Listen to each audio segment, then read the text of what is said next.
Lakeland Currents, your public affairs program for north central Minnesota. Production funding for Lakeland Currents is made possible by Bemidji Regional Airport, serving the region with daily flights to Minneapolis-St. Paul International Airport. More information available at bemidjiairport.org. Closed captioning for Lakeland Currents is sponsored by Nisswa Tax Service, tax preparation for businesses and individuals. Online at nisswatax.com. Hello again. My name is Jason Edens, and I'm the host of Lakeland Currents here in our Brainerd studio. Thanks for joining us, and thanks for your support of Lakeland Public Television. If you're watching this show, and I certainly hope you are, then you're probably very curious about the world around you.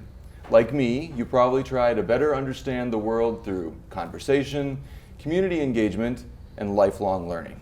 Well, we're in good company, because based right here in the Brainerd Lakes area is Lakes Area Unlimited Learning, an organization committed to lifelong learning. So, here with me today to help us better understand their work are three of the founders and executives of Lakes Area Unlimited Learning, Andrew, Lynn, and Paul. Thank you all for joining us. Yes, thank you. Welcome. Let's start out with just a brief introduction. If you can tell me your name and what your role is at Lakes Area Unlimited Learning. My name is Paul Tesdahl. I've been involved with Unlimited Learning for many, many years. And I would say probably in various capacities. Number one, I served as on the financial team for many, many years I have served. And then when our executive director and founder decided to look at possibly leaving the area, then he asked me to move into that role. And so I've kind of been in charge of directing Unlimited Learning over the past few years. Excellent. Unlimited Learning was founded by Bob Manning, a educator out of the city. He's retired to the Crosby area and had a real feel for this and got some people together back in 2001. And they started brainstorming, and from there it has just taken off under his leadership. And he winters now in Arizona, comes back periodically and gives us a shot in the arm to keep the organization going. Nice. Well, thanks for joining us, Paul. Lynn? Mm-hmm. I'm Lynn Foote. I live south of Aiken and was kind of lured into this whole thing by come to a meeting. We're having a little luncheon over in Crosby, and we think you might enjoy what we'll be talking about. And that was my first introduction to the people who have started this program, and this was, as he says, back in 2001. So I was very, very interested. I'm a retired teacher, and my husband is a pastor, and so we are very interested in what is going on in the different areas that we have been serving. So we became part of the program committee, and my husband was chairman of the program committee for many years. What I gained from this is not so much world history, but a history of the local area that I live in, mostly Crosby, Ironton, Deerwood, places I'd never heard of or thought I'd ever hear of. I'm from North Carolina, so I really did not understand Minnesotans. So it was a wonderful way for me to become involved, and I am still fascinated by the stories that come out of our programs and the information that I would have no way of knowing about unless it was through our program committee and getting these different speakers to come and share with us. Well, thanks for joining us, Lynn. I look forward to hearing more about those stories in a moment. Yes. Dr. Andrew Hook? Yes, my name is Andrew Hook, and I live near Riverton. I'm on the program committee. I'm the chairman of that. I've been involved with Unlimited Learning for a number of years now, and I would stress a couple of things that we just say is that the learning part of it is very important, and we have a diverse learning. I think that's the other part with Unlimited Unlimited may reflect the age. We have older people, of course, but also the diversity of topics. And we have a lot on local history. And I think one of the fun things about it as a program committee is we get to think about different topics that we may have. And so we have a variety of those. So I find it's very interesting and engaging for me. So your website says learning without limits. No age limit, no topic limit, and no depth limit. Tell me more about how that actually comes forth in your programming. What exactly does Lakes Area Unlimited Learning do? What's the big picture? Paul? Well, we have really worked hard at providing the opportunity to expose people to several different topics. And our goal here is to, educate people. People have various interests. What seems like maybe an interest to me may not be an interest to someone else, or vice versa. And so, we've really scanned the area and looking at, what's going to really get people's attention. When we promote that program in the newspaper or wherever it may be, what's going to get their attention and draw that wants to get them in the conference room at Heartwood where we provide these programs, the need to want to learn more and be able to take something home with them that will allow them to do some problem solving and thinking and maybe do some more research on it. Well, what's the origin story of the organization? In other words, what community need did you try and fill when you were starting this organization? What was lacking in the community that your organization is trying to do? I would say it's, bottom line is educate mature adults. Mature adults. I have a follow-up question there because I read in an Aitken newspaper, I believe, that your work is intellectual stimulation for retirees. So my question is it exclusively for retirees? It also says no age limit, so can I attend, for example, or is it specifically for a particular age group? I think it's unlimited. As a practical matter, we tend to have older members because we have our program in the afternoon. But I think, our topics, we had one on the Dakota Wars, and we had an excellent presentation by David Gray, who's a local historian. We had over 70 people there, and there were young people as well as older people. And David's presentation was about as high quality as you could find anywhere in the state. So it tends to be older people, but we try and be diverse. And I think the program committee, we have different members of it, and we try and follow their interests, and we also try and listen to the community and what people are interested in, and try and follow up where we can. And I've been surprised. We had Alan Page come in and speak to us. I've been surprised at how responsive our speakers are. If we ask them to come in and we basically let them set the agenda, what they want to speak on, and so on, a lot of people are willing to come.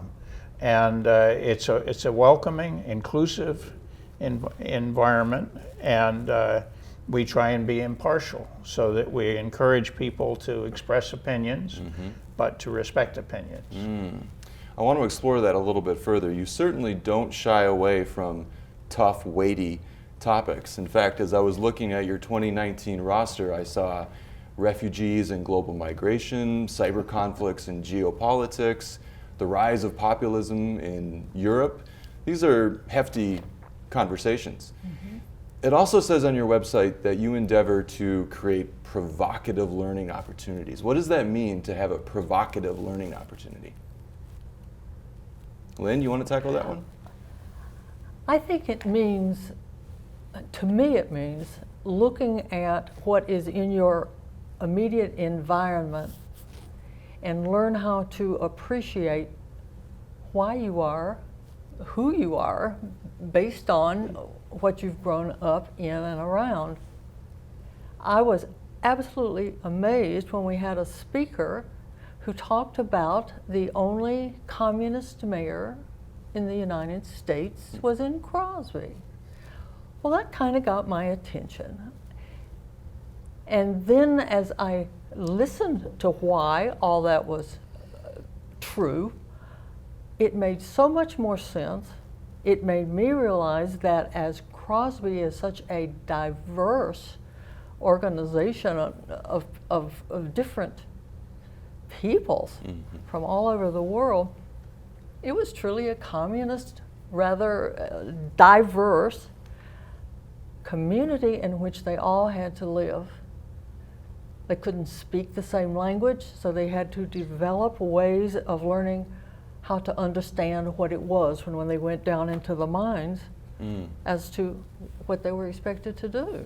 So when you say provocative, you're really trying to provoke conversations. You're really trying to provoke thought yes, from your members yes, and the community. Exactly. So we don't want to get involved in politics, but we want to show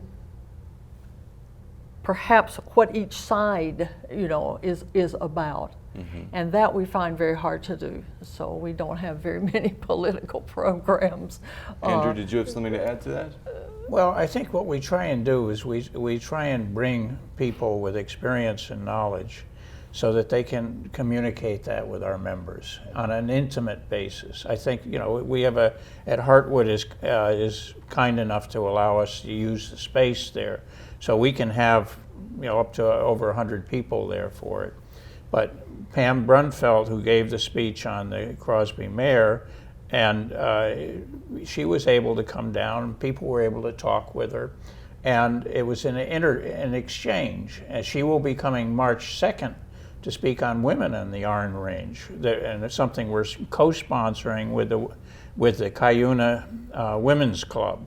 And I think that's going to be, again, a particularly strong event in March, which is a Women's History Month. But we are also having King Banyan, who's the dean of the School of Public Affairs at St. Cloud, is coming in April to speak about the 3 languages of politics. And King Banyan is a very good economist, but he's also has a political experience.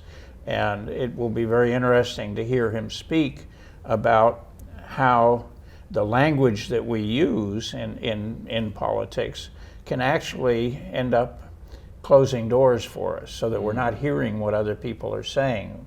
We've already kind of put them in a box and so on. So again, what I would say is, for me, what unlimited learning can do is it can bring people with experience, diverse experience, real experience, and bring them into our living room so we can talk with them and we can hear them. That's a really interesting point. I wanted to actually explore that a little bit even before you mentioned it, which is there's no shortage of divisiveness in society today. There's no shortage of political acrimony and even misinformation. So I'm really curious how you navigate your educational content in that environment. First of all, how do you select your speakers?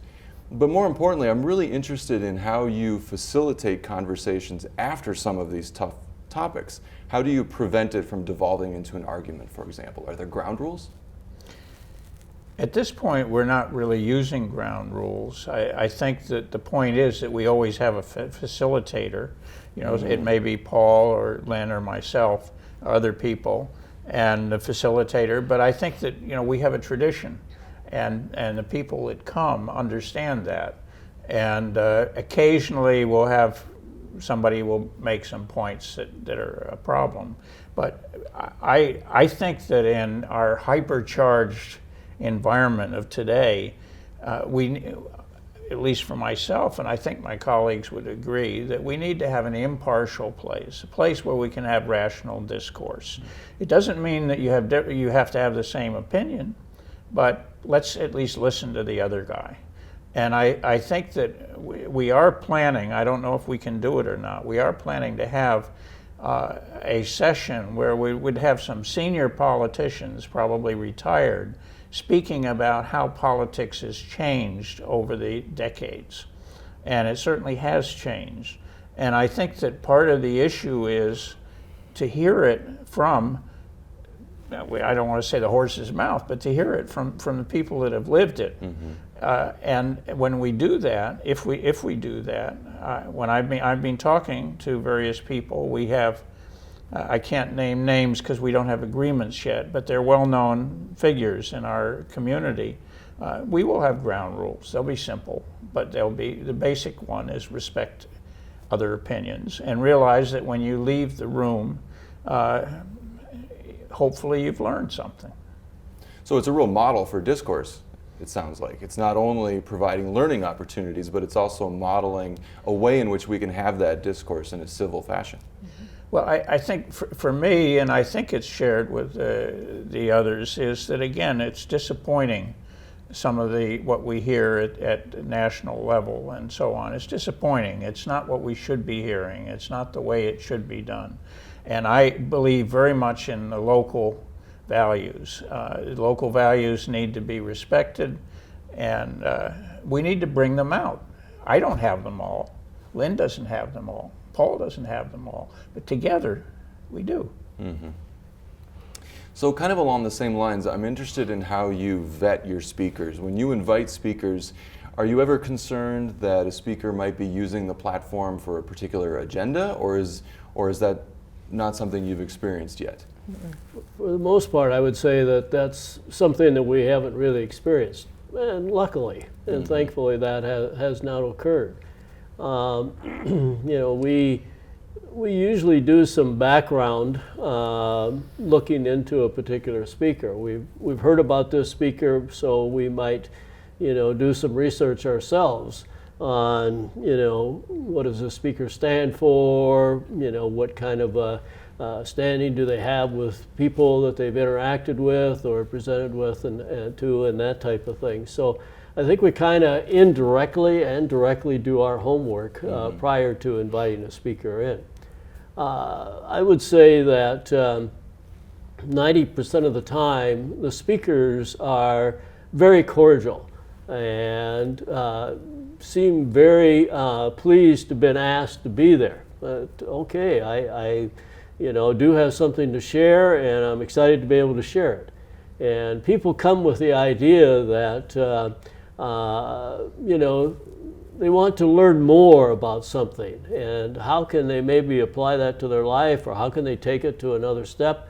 So I think overall it's, I'd have to say we're fortunate it's gone smoothly. Case in point would be that, as was mentioned earlier, Alan Page was one of our speakers.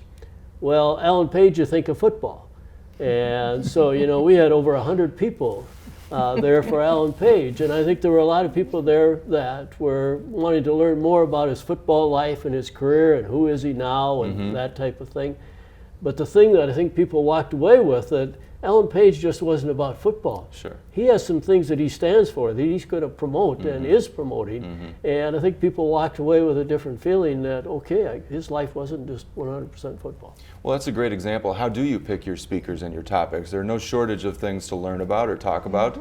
How do you pick your speakers as the program committee? A lot of times we have personally heard about them, or we've personally heard them with their presentation. And I want to say that we have a lot of fun. Just this past week or two ago, we wound up over at the planetarium at the junior high school here. And most of the people had no idea there was a planetarium anywhere in this area. So we had a wonderful program given by the teacher, which educated us in many ways, not just about the heavens, but about what the school system is doing, how wonderful it is to be in that school, see all those kids change classes. We have people who know how to band loons and how to figure out why in the world they go to a certain spot or they change that certain spot. Beautiful nature pictures and flowers. We have here, this is our Unlimited Learning. Once a year we have a really nice banquet dinner with entertainment.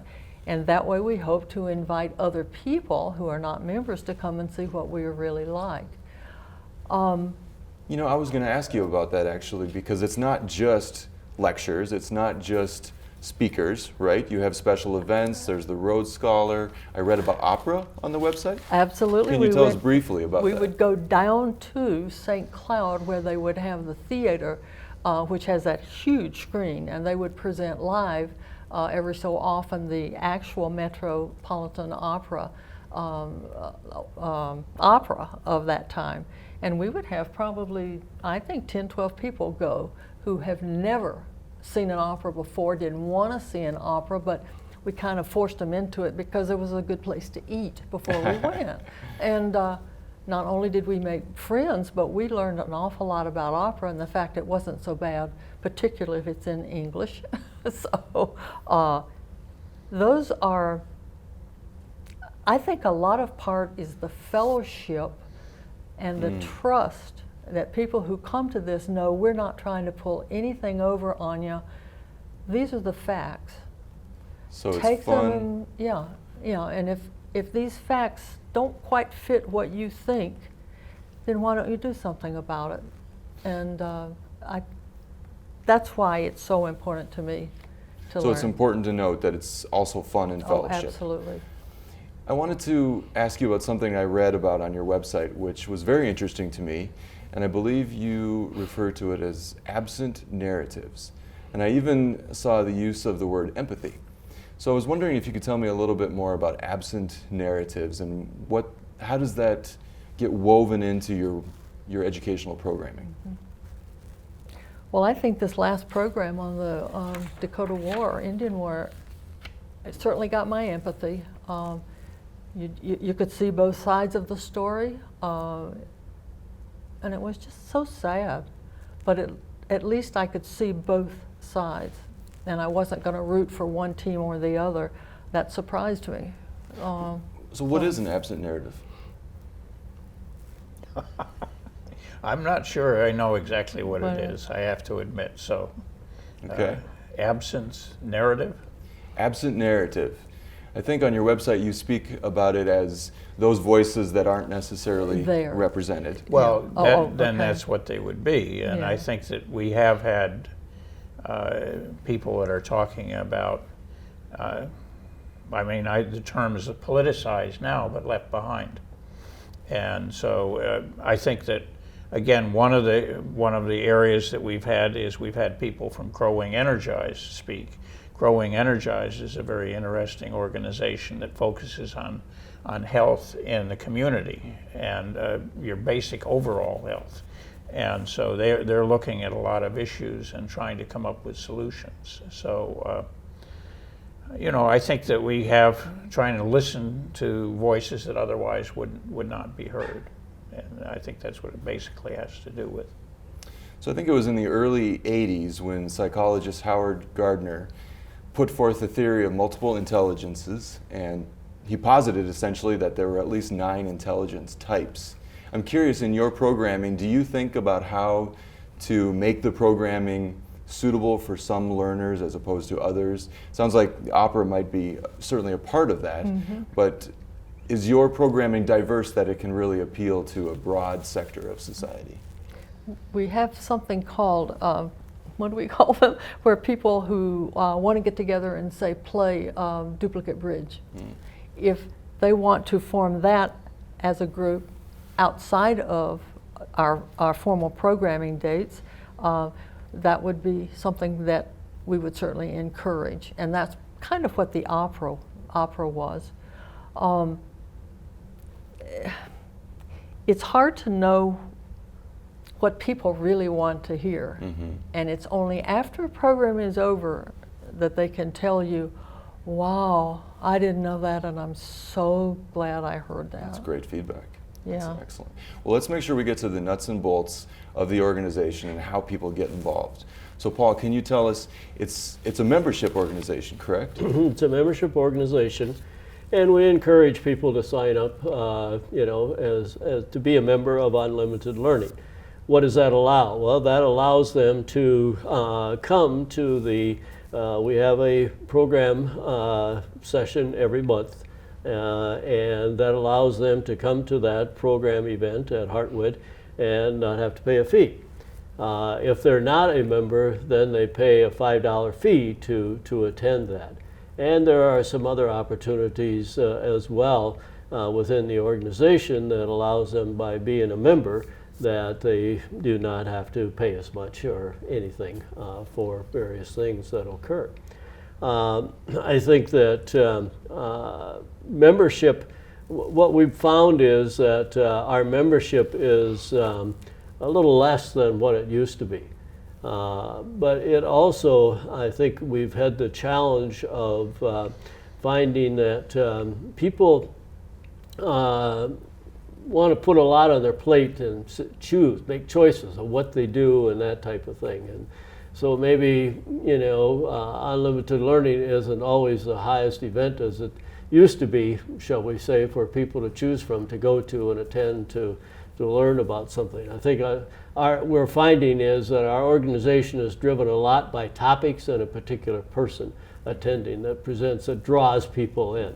What we think that is, something very powerful may turn out to have 25 people show up. Mm-hmm. And, we're expecting 55, that type of thing, and so forth. So, being a member of Unlimited Learning is something that I think people that are members enjoy what it has to offer, and the opportunity to get to know people.